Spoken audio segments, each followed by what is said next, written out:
sommes là, bonsoir à tous, soyez les bienvenus dans cette quotidienne et on commence par le journal présenté ce soir par Hélène Gaïana. Bonsoir chère Hélène. Bonsoir Aurélien, bonsoir à tous. Au sommaire, on va parler politique ce soir. Militants et sympathisants Europe Écologie Les Verts se sont donné rendez-vous en Sarthe ce samedi pour rencontrer Damien Carême.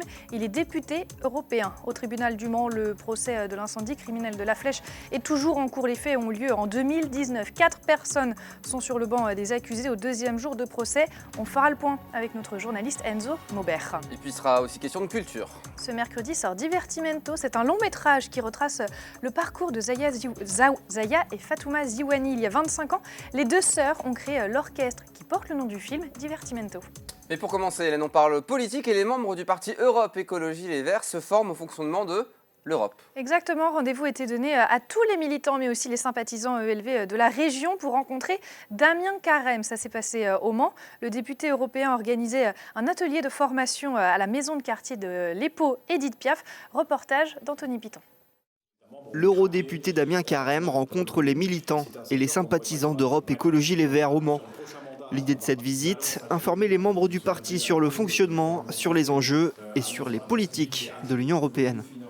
Ça répond vraiment à une demande exprimée par les adhérents d'Europe Écologie Les Verts et autres sympathisants dans la région, d'avoir plus d'informations sur ce qui se passe au niveau de l'Europe et aussi de pouvoir discuter avec nos élus qui sont de la même formation politique. Et puis pour nous, c'est également un moment pour rassembler les sympathisants en Sarthe et les faire rencontrer avec les sympathisants de Nantes, d'Angers, de Vendée, de Mayenne qui sont également venus participer à cette journée. L'initiative se veut un élément de réponse à une demande d'information autour de l'Europe. Car sa réalité reste parfois trop peu connue, même pour les militants d'un parti qui s'appelle Europe Écologie Les Verts. Souvent, effectivement, on critique l'Europe, c'est à cause de l'Europe si on en est là. Or, en fait, c'est grâce à l'Europe qu'on a réussi à franchir la crise du Covid, par exemple, les 750 milliards mis sur la table par l'Europe pour permettre ce confinement sans que les gens perdent de salaire. C'est extrêmement important. Si la France avait été seule à ce moment-là, ou si les États membres avaient été seuls, ils n'auraient pas pu faire face à cette crise-là ou de cette manière-là. On voit bien l'importance de l'Europe. Et dans notre quotidien aussi, sur le plan, le Green Deal européen aujourd'hui, les investissements qui doivent être faits dans les énergies renouvelables, dans l'isolation des maisons individuelles. Voilà, c'est extrêmement important, tant sur le plan individuel des citoyennes et des citoyens européens que sur le plan de cette puissance qu'est l'Europe et qui doit prendre toute sa place au niveau mondial. Malgré cette journée consacrée à l'Union européenne, les membres du parti n'oublient pas la politique nationale et appellent aux actions prévues dans le département le 31 janvier contre la réforme des retraites. Allez, on ouvre à présent une page judiciaire, Hélène. De nouvelles personnes mises en cause dans l'affaire de l'assassinat d'un jeune homme à la fête foraine au Panorama. Ça s'est passé en 2022. Un mineur de 16 ans avait été agressé à coups de couteau à la sortie de la fête foraine. Depuis, des personnes suspectées d'être impliquées ont été mises en examen. On apprend par la procureure du Mans que lundi dernier, le 16 janvier, 3 nouveaux mis en cause âgés entre 17 et 19 ans ont été interpellés à leur domicile et placés en garde à vue. Présents au moment des faits, ils n'auraient pas porté secours à la victime. Et puis aux assises du Mans, deuxième jour du procès de la tentative d'assassinat de La Flèche. Jusqu'au 27 janvier, 4 personnes comparaissent pour avoir tenté de brûler vive une femme à son domicile à La Flèche en avril 2019. Un scénario fomenté par l'ex-conjoint et sa maîtresse. Bonsoir Enzo Maubert. Bonsoir Hélène. C'est vous qui couvrez ce procès pour notre rédaction. En ce deuxième jour, justement, beaucoup de témoins ont été entendus, dont les enfants de Stéphane Chouban, le principal accusé. Et c'est un portrait très sombre qu'ils dressent de leur père. Oui Hélène, d'ailleurs à la barre, aucune de ces 4 filles ne l'appelle papa. Parfois c'est mon géniteur, parfois c'est monsieur Chouban, signe qu'aucune n'a jamais vraiment entretenu de véritables relations avec lui. L'une d'entre elles se remémore des souvenirs d'enfance douloureux. Ce n'était pas un père avec nous, j'étais le souffre-douleur d'un père violent et tyrannique. Anaïs, l'aînée, le décrit comme quelqu'un qui se sentait toujours au-dessus des autres, prêt à humilier ses enfants. Parfois on était frappé, enfermé, dit-elle. Elle terminera par dire « Je suis soulagée qu'il soit en prison ». Et à chaque fois, on dresse le portrait d'un homme manipulateur, sournois et menteur, habitué des relations extra-conjugales. Ce lundi, c'est aussi la première fois qu'on a pu entendre la parole de la victime. Oui, exactement. Et elle s'est exprimée d'une voix très faible. Elle a commencé par raconter la nuit du drame, cette nuit où son compagnon s'est couché à ses côtés et où vers 3 heures du matin, elle s'est réveillée, le visage en feu. Je me souviens que M. Chouban criait qu'il y avait le feu et qu'il avait mal à la main. Il m'a dit « Regarde ma main » et moi je lui ai répondu « Et moi, regarde-moi mon visage, il est brûlé ». Puis il y a ce moment où à la barre, elle craque littéralement. Je me demande pourquoi, comment il a pu me faire ça. Il sait très bien que j'aurais tout fait pour lui, crie-t-elle. Vous avez pensé qu'à vous, même pas aux enfants. Mes enfants auraient pu perdre leur mère et toute ma vie, je serais défigurée comme ça, finit-elle en pleurs alors que ses enfants fondent également en larmes. Et c'est cette incompréhension que la victime et son avocat aimeraient comprendre au cours du procès. On écoute Maître Pascal Rouillet, l'avocat des parties civiles. Je pense qu'il n'y a qu'un mot qui nous vient à l'esprit, c'est l'incompréhension. Évidemment, ce type d'acte ne peut pas être rationalisé, ne peut pas obéir à des raisons qui justifient le comportement. Mais parfois, on a une espèce d'explication. On a voulu le faire parce que ceci, parce que cela, parce qu'il y avait une manne financière à obtenir, parce qu'on était purement jaloux et qu'il fallait... Là, c'est une espèce de mélange de tout cela et on ne sait pas exactement à l'instant où je vous parle ce qui a pu déclencher cette furie collective. Et ce lundi a été aussi marqué par un coup de théâtre au beau milieu de l'audience. Oui, on ne s'y attendait pas du tout lorsque l'une des filles de M. Schuban avoue avoir été violée par Louis. C'est l'un des accusés, le fils de la maîtresse de Stéphane Schuban. C'est à la fin d'une audition, après une question de la défense sur sa relation avec l'accusé, que la victime finit par témoigner en pleurs. Louis répond qu'il a honte, qu'il n'aurait jamais dû faire ça et qu'il a voulu aller trop vite face à la pression de son beau-père qui voulait à tout prix précipiter sa fille dans ses bras. Des faits qui ne concernent pas directement l'affaire jugée mais qui pourront être examinés plus tard si la victime porte plainte. Mais vous vous doutez bien que cet événement n'a fait que rajouter de la tension dans ce procès déjà extrêmement tendu. Les accusés risquent la réclusion criminelle à perpétuité pour ces faits d'avril 2019. Le verdict est attendu ce vendredi. Ce vendredi 27 janvier. Merci beaucoup Enzo Bobert, vous couvrez pour nous ce procès. Alors on va parler patrimoine à présent avec cette bonne nouvelle pour le très beau château de Chéréo. Le château du Haut-Buisson brillera peut-être à nouveau comme avant. En tout cas, c'est de bon augure puisqu'après sa participation au loto du patrimoine, la principauté de Monaco a versé 500 000 € à la commune pour la restauration du château. Alors pourquoi le Rocher est-il généreux avec cette commune aux frontières de l'Orne ? Eh bien parce que la princesse Alice de Monaco y a vécu dans les années 1900, extrêmement abîmée. Des travaux ont déjà commencé pour lui éviter de plus encore se détériorer.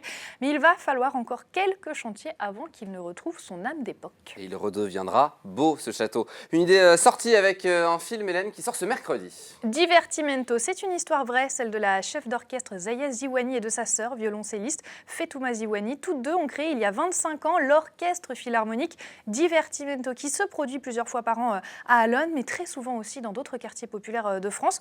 Laure Girard a rencontré l'équipe du film et les sœurs Ziwani présentes lors de l'avant-première. Divertimento a conquis le public manceau lors de cette avant-première. Un film lumineux qui fait du bien. Quel est votre instrument ? L'alto, maître. Mais je veux être chef. Être chef, c'est pas un métier de femme. Fetouma et Zaya Ziwani. C'est très rare d'intégrer Racine en terminale. Au cœur de l'histoire, deux sœurs jumelles, Zaya et Fetouma Ziwani, chefs et violoncellistes de l'orchestre qu'elles ont créé il y a 25 ans. Aujourd'hui, Divertimento, c'est un orchestre qui existe pour de vrai, qui joue dans plein de salles différentes, qui va dans plein de territoires en France pour partager cette beauté de la musique, cette puissance, ces émotions. Donc aujourd'hui, Divertimento, c'est aussi ça, c'est aussi de la joie, c'est aussi du bonheur, c'est de la puissance, c'est des émotions. Et on le voit bien dans le film, mais ça raconte aussi une réalité qui est pas simple de défendre aussi la place de la musique symphonique, la musique classique dans des quartiers populaires. C'est aussi de permettre à des femmes de pouvoir évoluer dans ce milieu-là, et notamment en tant que chef d'orchestre. Et dans la salle, beaucoup d'habitants d'Allonne qui ont bénéficié de la générosité des sœurs Ziwani depuis plusieurs années maintenant. Nous, ça fait 6 ans maintenant qu'on va tous les ans faire des projets avec les jeunes musiciens et les professeurs de l'école de musique et des arts d'Allonne et puis des enfants des écoles aussi. Donc du coup, c'est un territoire qu'on affectionne particulièrement et qu'on connaît bien. Et donc du coup, j'espère que ce soir, il y en a qui seront présents. Et puis sinon, ils découvriront le film aussi à sa sortie le 25 janvier prochain. Il te faut ton orchestre, il te faut un orchestre qui te ressemble. Je sais que je suis jeune, mais la musique, c'est ma vie. Et il n'y a que quand je dirige que je me sens vraiment vivante. Un orchestre symphonique ? Mais attends, Zaya, tu te rends compte des finances qu'il faut pour ce genre de projet ? C'est ma faute, j'oublie que t'as 17 ans. On est en train de créer un orchestre Il y en a que ça tente. Tu lâches jamais, toi. Voici des musiciens du conservatoire de Stein.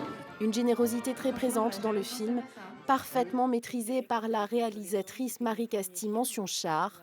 Cette dernière a souhaité mettre en scène des musiciens avant tout, au casting, des actrices et acteurs qui jouent vraiment de leurs instruments. Pour moi, on ne doit pas se poser la question, mais on doit être juste dans la musique et on ne doit pas se dire « Ah, mais en fait, c'est pas lui qui joue ou elle. Voilà. Ça, on doit juste être dans la musique et il n'y a rien qui vous empêche justement d'être embarqué et d'être emmené, parce que je trouve qu'il n'y a rien de plus beau que d'être emporté par une œuvre musicale. Et de fait, l'histoire de combat, de résilience, de famille et d'amitié est portée par la musique symphonique, accessible à tous, à découvrir le 25 janvier dans les salles. On est ravis d'accueillir ce qui est notre premier orchestre. Il a un nom d'ailleurs, cet orchestre? Divertimento.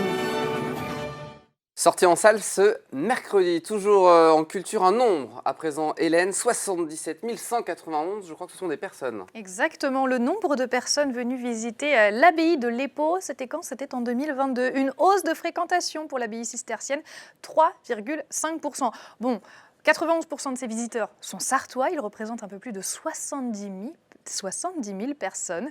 Le site est actuellement fermé, il rouvre le 1er février, alors avis aux curieux. Allez, un mot de sport à présent avec le Cross Ouest France qui a fait son grand retour hier dimanche. 4500 coureurs se sont élancés dans 16 courses différentes au Bois de Leppo. Après 2 ans sans édition en raison de Covid, c'est un beau retour pour la course qui fête quand même ses 42 ans. La frénésie a touché tout le monde, coureurs, supporters et puis aussi le maire du Mans, Stéphane Le Foll, ravi de voir le retour de l'événement. Écoutez-le au micro d'Amoun Chamsoudine. On est vraiment très heureux d'accueillir ici à nouveau le Cross Ouest France et puis avec le succès. Et puis alors je sais pas, ça fait 2 fois de suite qu'on a beaucoup de chance entre la pluie la veille, la pluie le lendemain, le beau temps le jour de l'événement. Donc croisons les doigts, c'est un beau spectacle, une très belle organisation. Je salue d'ailleurs tous les organisateurs et les services de la ville qui donnent beaucoup pour toutes les barrières et tout ça. Mais ça vaut le coup, c'est un beau moment, quoi. Et puis un mot de basket avant de se quitter. Mauvaise nouvelle pour Valentin Chéry, joueur du MSB. Le club a annoncé qu'il ne pourrait pas jouer les prochains matchs. Le basketteur s'est blessé au pouce et a dû subir une opération. Il devrait être indisponible entre 3 et 4 semaines. Le reste de l'infosport, c'est juste après nous, Aurélien. Au quotidien, la suite. Et puis comme tous les lundis soirs, 72 Sports présenté par Antoine Besson. Merci beaucoup Hélène, c'est la fin de ce journal. Une page de pub, la météo et on se retrouve juste après, tout de suite.